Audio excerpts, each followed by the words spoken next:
Many refugees are not necessarily Christians. In fact, most of them probably aren't Christians. And it's seeing that spirituality, this irrespective of what the faith tradition of a person is. And that came through very clearly recently at a consultation we had in Asia. We had Christians of a range of denominations. We also had Muslims, Buddhists, and Hindus. And when we reflected on the notion of the church of the stranger or responding to the stranger, every one of them, no matter what culture or what social class they belonged to or what faith they were, they all said it's central to our spirituality to welcome the stranger. And it's been part of our history and one of our challenges in the world today.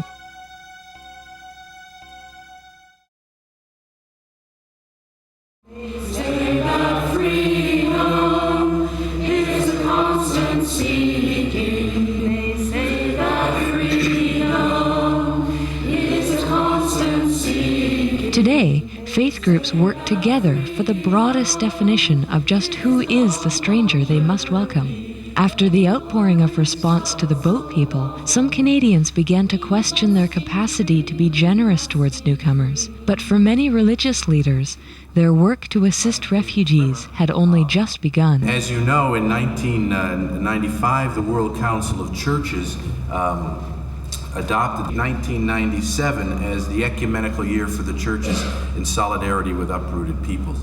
What does this mean for us in terms of Canada's history and the churches of Canada and their role with refugees and welcoming refugees and working on issues affecting displaced people? The reason that the faith groups work more closely together than they had done in the past is because as institutions, religious institutions, as faith groups, we no longer have the power, prestige, and status we once had, which I think is the best thing that could ever happen to us. Therefore, we need to reach out to people of like mind who are faith committed and work together for something we believe in. It's all about being in community anyway, and we have to see where our community is. I believe it's far too easy for people, in other words, to recognize the needs of those we see and to ignore the needs of those we never see.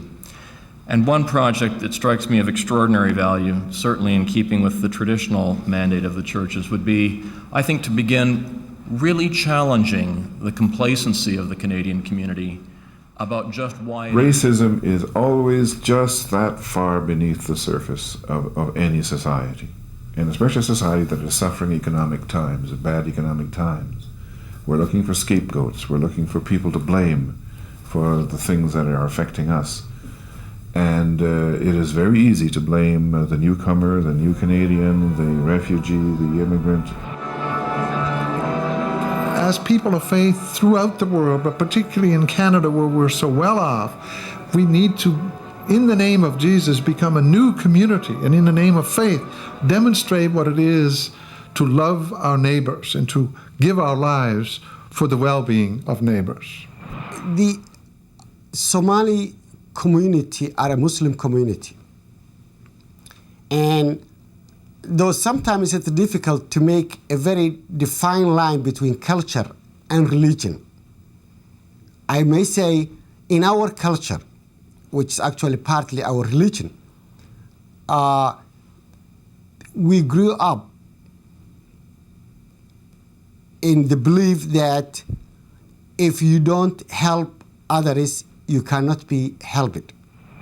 The commandment, the mitzvah of welcoming the stranger, is mentioned more often in the Torah than any other of the mitzvot, of the commandments, more often than respecting your parents, more often than keeping the Sabbath day holy.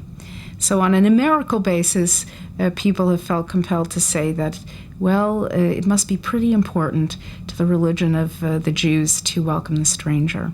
I feel at home. My faith group, teaches me that being a good Sikh or attempting to be a good Sikh it means being a good Christian, being a good Jew, being a good Hindu, and vice versa. And I feel perfectly at home amongst members of different faith groups. The worst thing we do is define others as totally other than ourselves. It's one thing to recognize differences. It's another thing to say those others are to be treated differently than me. Those other people ought to be excluded from the society of equality. Those other ought to even be exterminated, which is the end row of that kind of logic. Now, my philosophical says that's where evil goes. Good goes in the other direction, which is the recognition of differences, the respect for differences, and the valuing of differences while maintaining your own beliefs and working together with people of various kinds.